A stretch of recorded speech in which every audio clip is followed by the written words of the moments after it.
Yeah, so in our last class, we have seen about the capacitors, inductors, and yeah, okay, so no problem. I will upload it. You can refer the lecture notes, right?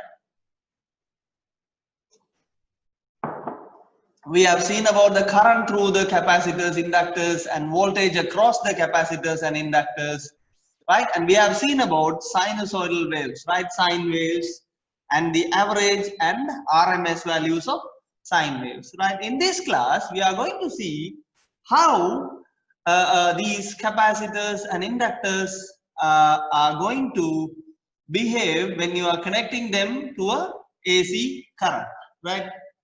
For example, now consider a circuit something like this, right? This is simply a resistor R, okay, right? Which is connected to an AC signal, right? Which you can denote this by, yeah, maybe Vm into sine omega t, right? So this is the voltage, right? Vm into sine omega t, and let the current is I, right? So simply, since you have only resistor using Ohm's law, you can write that the current equals simply V over R, right? V equals IR and I equals V over R. Or I can write it as Vm into Vm over R into sine omega t. Clear, right? For example, if I draw Vm sine omega t, right? So this will be time, this will be V, right? So this is my Vm sine omega t, right? This will be Vm, this will be 2 pi, right? So this is my input voltage, right? Input voltage, right? So if I draw the current along with the voltage, right? So what is my current now? Vm over R into sine omega t amperes, right? The current is in amperes. If I draw that, see here, this is also omega t, this is also omega t, right? Sine, but instead of Vm, what we have here is Vm over R. Or I can write the current something like this, right? I can draw the current something like this, where this will be my Vm over R, and at this point this axis will be current and this will be time, right? You can see that, of course, when the peak is happening, yeah, the current is also at its peak. When the valley, so at the same time, right, it has the both, right? So they don't have any phase shift, right? So a resistor does not introduce any phase shift to the current. Right now, let's see how a capacitor works here. Right, so let draw the circuit diagram. Right, so this is a capacitor, and this is our Vm into sine omega t. Right, so this is Vm sine omega t, and this is C. Right, let this be current I. Right, so across the capacitor, how can you write your current I? Right, we have seen in our last class, what is our I?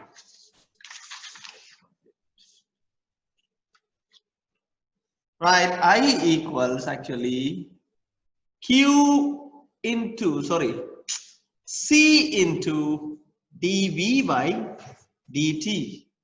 Am I right? In our last class, we have seen that current through a capacitor can be written as C into dV by dt, where C is your capacitance, right? And V is your voltage. So now I can write I as C into, again, Vm is also a constant, right? Vm into, right, d dt of sine omega t. What is the differentiation of sine omega t? What is the differentiation of sine omega t? Right, yeah. So this will be C into Vm into d dt of sine omega t will be, yeah, cos omega t into omega t. If you differentiate omega t, you will have omega, right? So I can write it as omega into cos omega t. Or I can rewrite this as Vm into C omega into sine, right, omega t plus pi by 2. Am I right? Cos omega t equals sine 90 plus t, right? So I can write it as simply cos omega t into sine omega t.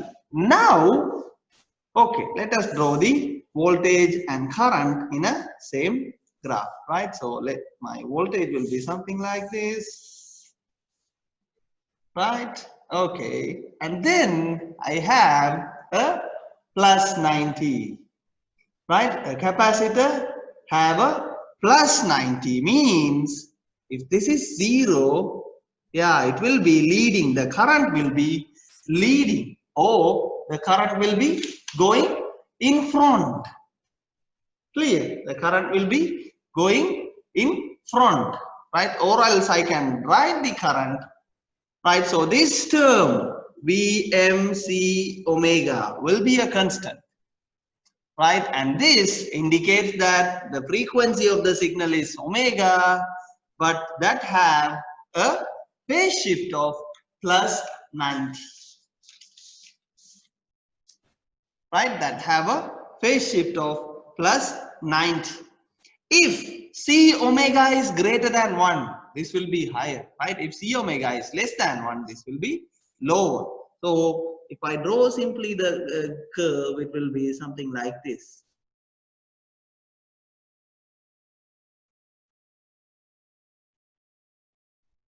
Right, so if I complete this one, I will have it here, and this will be pi by 2, where I have here.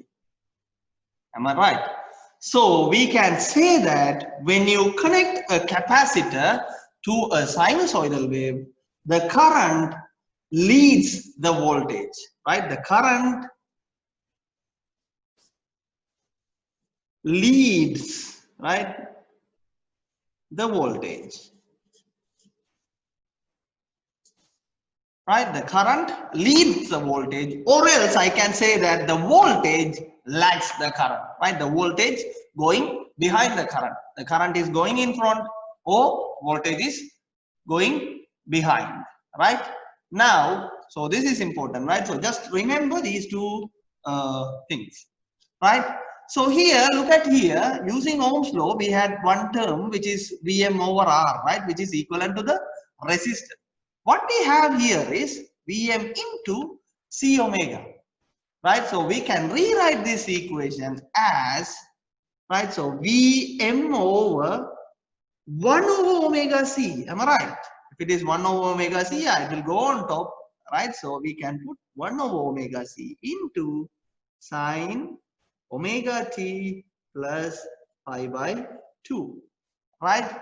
So we can say that this is the equivalent resistance offered by a capacitor, right? The equivalent resistance offered by a capacitor, which is denoted by XC, right? Which is XC, right? So XC equals 1 over omega C, right? XC equals 1 over omega C, right? Now, let's see how it behaves to an inductor, right? Let's assume that the same thing, Vm into sine omega t, right, which is connected to an inductor with inductance of L.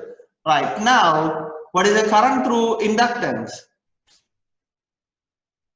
Right, so IL or IL equals, right, 1 over L into integration Vm into sine omega t into dt.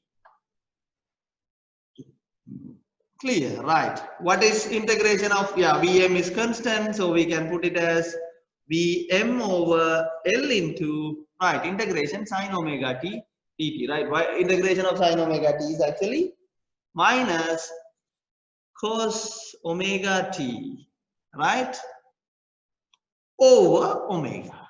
Am I right? So I can rewrite this equation as Vm over L omega into, right, minus cos omega t is cos omega t, and then I can rewrite this as sine, right, phi by 2 minus omega,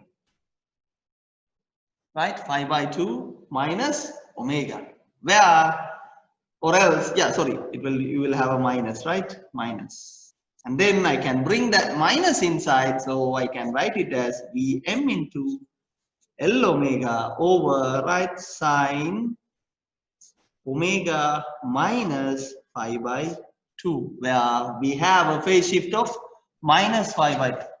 What is the phase shift? We had it in a capacitor, which is plus phi by 2, but when we are using an inductor, the current have a phase shift of minus phi by 2.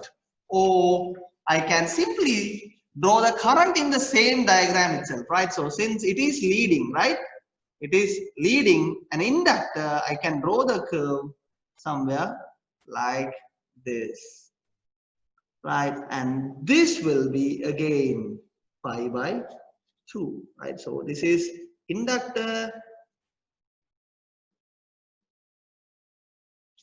this is capacitor, right? This is capacitor, right? So we can say that the current lags, or current is going behind, right? So we can simply say that the current lags the voltage, or I can say that the voltage leads the current, right? The voltage leads the current.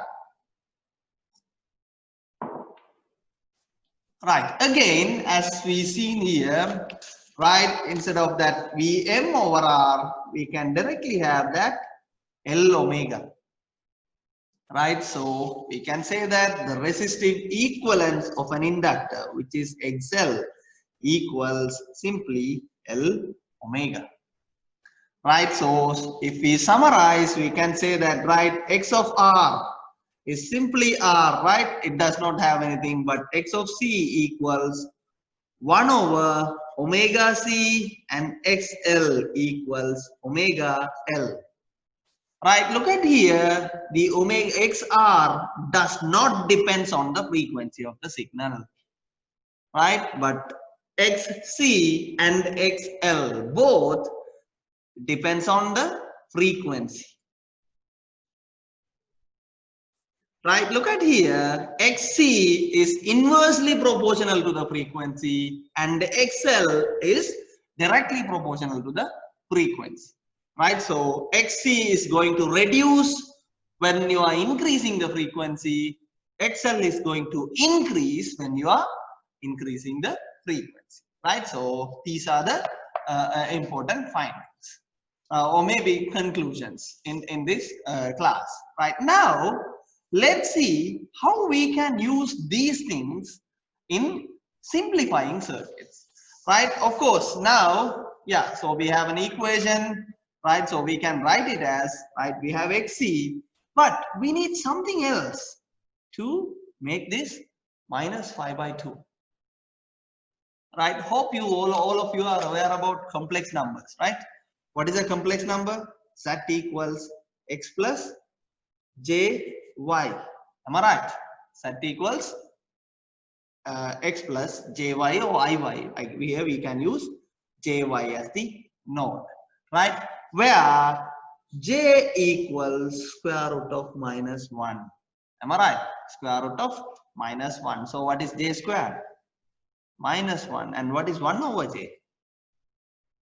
What is 1 over J? So if you want to calculate 1 over J, just multiply both numerator and denominator by J.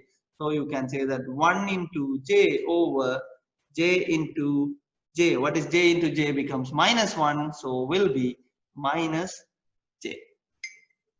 Clear? So J squared equals minus 1 and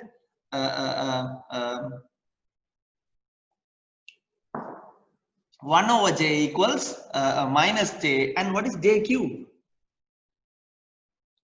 J cube will be J into J, right? J into J becomes minus 1 into J will be minus J. Clear? Right. Again, J to the power 4 will be 1, right? So minus 1 into minus 1, 1, right? So yeah, these are some of the. Okay, when you have a complex number z equals xy, what is mod of z? Okay, right. Sorry, I'll draw. Okay, let us represent this complex number in a complex plane, right? So we have our complex coordinate system like this, right? So this is your real axis, this is your imaginary axis. Clear? This is your imaginary axis. If you denote z somewhere here, z equals x plus jy, right? This will be x and this will be y, right? This will be your j axis, right? So mod of z is actually the length of this line, right? Mod of z is actually the length of this line, right? Will be your mod of z. So mod of z equals, if you apply Pythagoras theorem, simply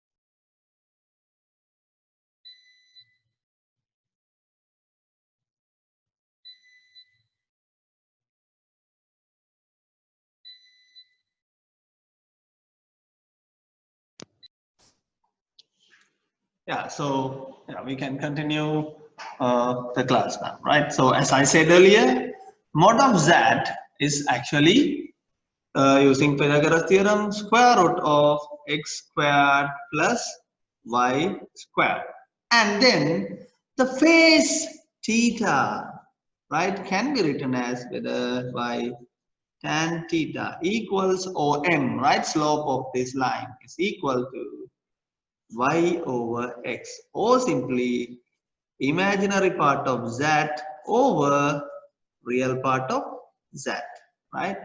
So we can write theta as tan inverse imaginary part of z over real part of z. Right. Now let's see how we can use a complex number to represent your capacitor and inductors, right? Or the impedance introduced by the capacitor or inductor, right? So we have seen that earlier. Yeah, of course.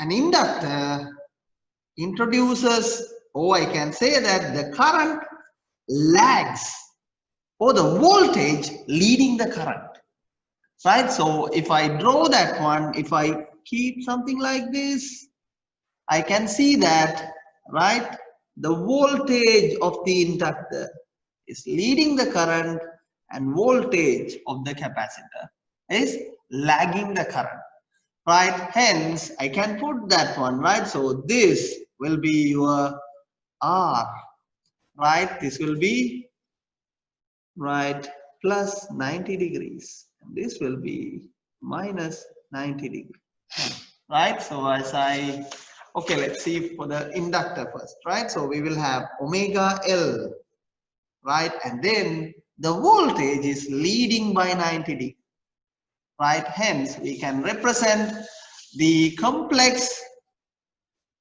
impedance introduced by an inductor XL will be J into omega L, right? Where J is, or J represent that plus a 90-degree phase shift, right? When you put 1 over L omega, that will become minus, and then you will have that minus 90-degree phase shift, right? Again, the complex impedance introduced by a capacitor XC can be written as 1 over j omega c. As I said, 1 over j is by actually minus j over omega c, right? Yes. Right, this is how that c omega comes from, and then we can represent that by 1 over j into omega c, right? So simply xr will be r, right? So we can conclude that, right, the impedance introduced by a resistor will be always a real number, right? The impedance introduced by the resistor will be always real, and the impedances introduced by the inductor and capacitors are imaginary, and they depends on the frequency of the signal, right? And they the magnitude of the signal is depending on the omega of the signal, right? So that could be omega c. Right, now let's see how we can use these complex notations to solve simple LC circuits under AC bias, right? For example, right, let's consider this one, right? So we have a resistance R, then an inductor C, right, which is connected to Pm into sine omega t, right? So this will be Pm sine omega t, right? The question is first, right, find out the current I, right? Determine the current I. And next, right, calculate the phase shift between the voltage and current in this circuit, right? Phase shift, right, between current and voltage, right? So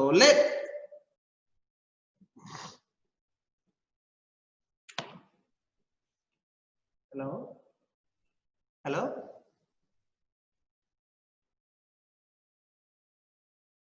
ஓம் சொல்லுங்க. இல்ல இன்னும் வரையில. நான் வந்தா சொல்றேன். தெரியுதா அவங்களோட இது கொஞ்சம் லேட்டா இருந்தானே. நான் வர விட்டு உங்களுக்கு சொல்றேன். Okay.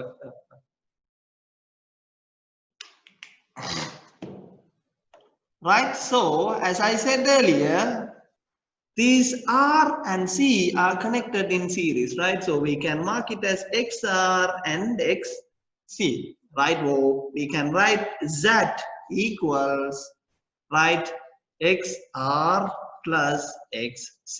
So XR is simply R plus XC is 1 over J omega C. So I can write it as R minus 1 over R minus J over omega C. So if I write it as a complex number, I can write it as R minus J into 1 over omega C. Right, so this is your complex impedance. But to calculate the current, you need to calculate mod of Z. Right, mod of Z is simply square root of imaginary part squared plus real part square plus imaginary part square, right? So R square plus 1 over omega C square, right? And then the phase shift of the phase introduced by the circuit, right? So phi equals tan inverse of, right, imaginary part over real part. Imaginary part is actually 1 over j omega c, right? So I can write it as 1 over, right, sorry, not without j, right, omega c by r, or simply I can write it as tan inverse 1 over omega r c, right? So now the current I equals Vm into sine omega t plus phi, where we have calculated this phi, over the mod of Z. Or simply I can write it as Vm over square root of r squared plus 1 over omega C whole square, right, into sine omega t plus phi, right, where phi is tan inverse 1 over omega RC. Right. Now, if you know the values of omega RC, sorry, omega R and C, you can simply substitute them and you can calculate them, calculate phi and Vn. Right. So this is how calculating the current through a combination of RC circuits, right, using this complex notation. Right. Okay. Let's see another example. Right, let's see another example. Right, consider a circuit consists a resistor, an inductor, and a capacitor. Right, so and then this is connected to a Vs, right, which is Vm into sine omega t. Right, this is RLC. Right, we have RLC, right, they are connected in series, right, so I can write the impedance Z as R plus, right, so the impedance introduced by the inductor will be J omega L plus the impedance introduced by the capacitor will be 1 over J omega C. I can rewrite this as R plus J into, right, because I can write this as minus J over omega C, right, so this will become minus, so I can write it as omega L minus 1 over omega C, right, so this is your complex number. Now see here, right, so this is omega L minus omega C, right, so at some frequencies, right, at a particular frequency, omega L can be equal to 1 over omega C, right, at some frequencies your omega L can be equal to omega C, and under that conditions your whole imaginary part of the impedance going to be 0, right, so in other words, at a particular frequency the impedance offered by the capacitor will be equal to the impedance offered by the inductor, and the summation of those two will be cancelling each other, and effectively your circuit will have R as the resistor, right. Okay, let at omega, okay, let's take it as at omega equals omega naught, right, so this term becomes minimum.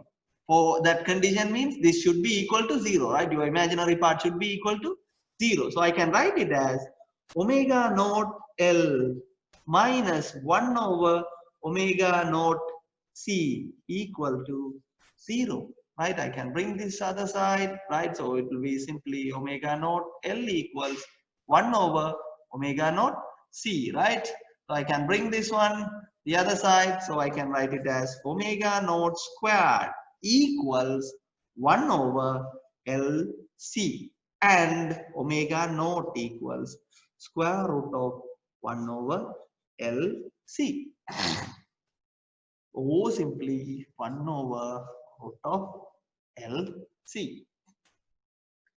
Clear, right, so let's see how this happens, right, so when we draw the frequency, right, frequency versus current I, right, this is the current I, right, current I, right, so what is your current I? You can write your current I as, right, so Vs over Z, where Z is this one, right, that is this one, and you can see that Z will be 0 at some condition, means Z becomes only R, right, so if I draw the frequency versus current curve, it will be something like this, right, at one condition, right, the whole imaginary part becomes 0, and at that time you will have I max, right, where I max will be your Vs over R only, because the whole imaginary term becomes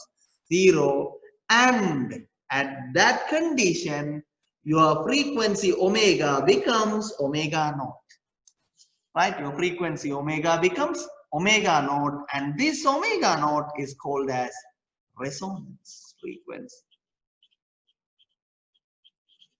Right, so this phenomena, right, so when you are changing the omega, of course at one condition or at one time, at a particular value of omega, the whole imaginary part going to be 0, right? If the imaginary part is 0, so your Z becomes only R, right? So your Z becomes only R, right? That means at that particular condition you will have maximum current.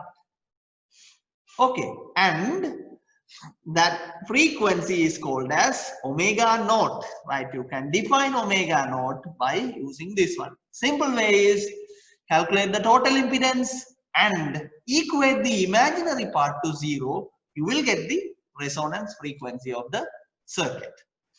Clear? So this is just a simple example of a resonance. And since R, L and C, all these three are connected in series, it is called as series resonance.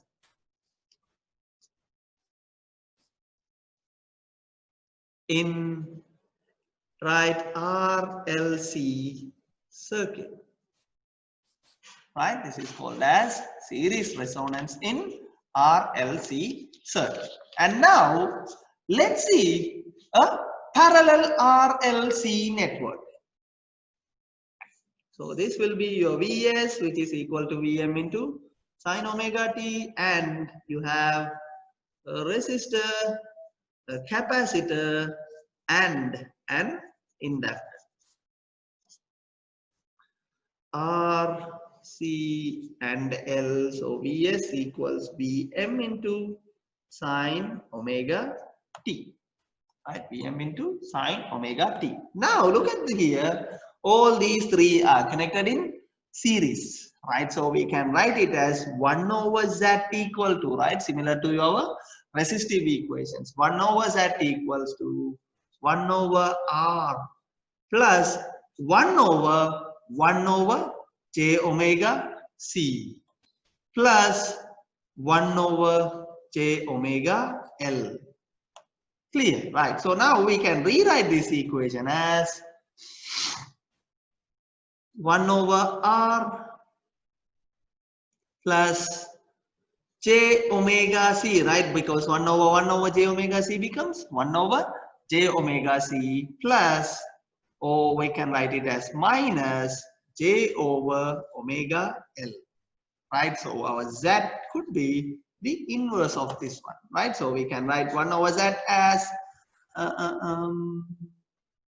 yeah, so 1 over R, right? So 1 over R plus j into omega c minus 1 over omega L, right? So your Z equals, right, 1 over the whole term, right? 1 over R plus j into omega c minus 1 over omega L.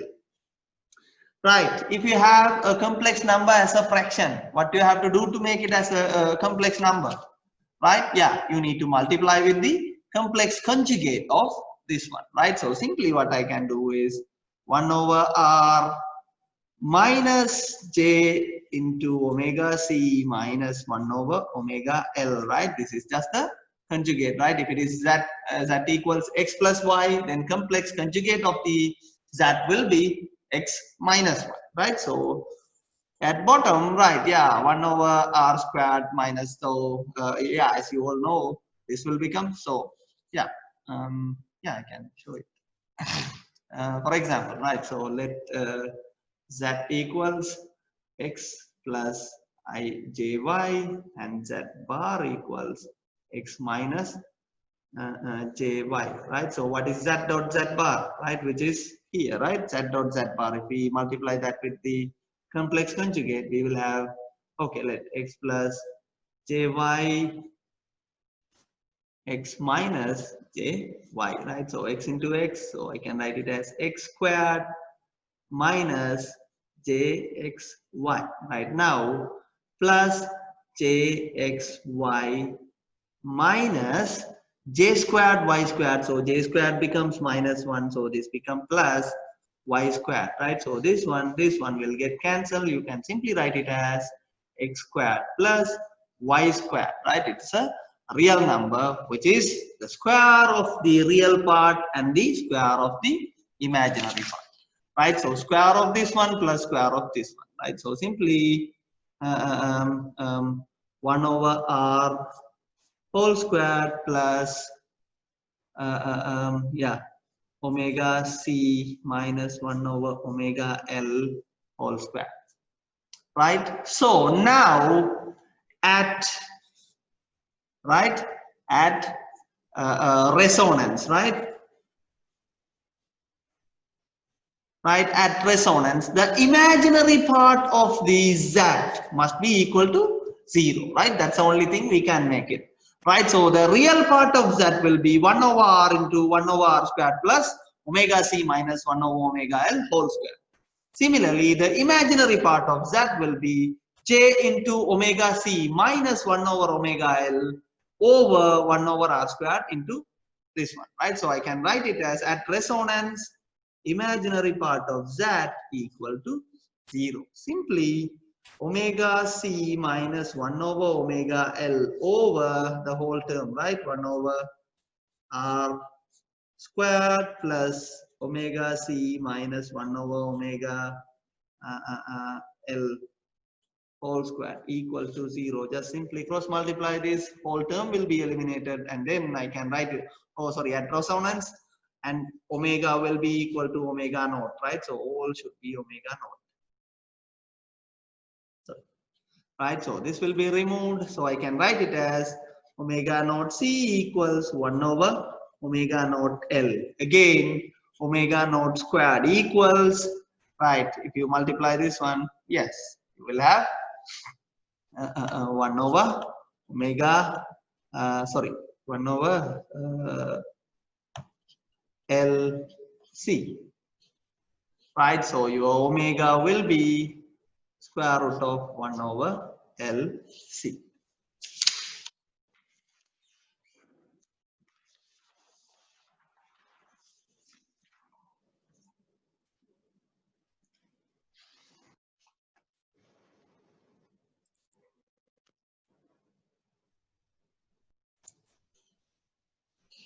Right, so this is also similar to our series LCR circuit, right? So if we draw the frequency versus magnitude curve, is something like this, omega, right? So now this will also be a curve something like this, where we have our Imax and the frequency at which the Imax occur is omega naught, which is equal to square root of 1 over LC.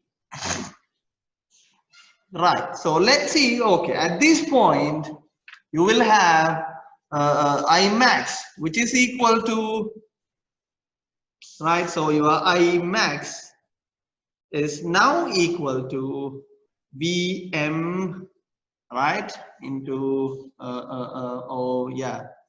sine omega t over real part of z, right, a real part of z at this condition, which is 1 over r over 1 over r squared plus omega c minus 1 over omega l whole square, right? So that will be your I max here, right? So I think that's all about the LCR circuits, right? Both series and resonance in the circuits, right? And from next class we'll do some practice question, right? In our next session we can discuss a couple of questions, right? Maybe yeah, I'll upload a tutorial in Google Classroom, right? So just yeah, prepare yourself by watching these videos and reading the lecture notes. We'll do the tutorial questions in our next class. Okay, thank you.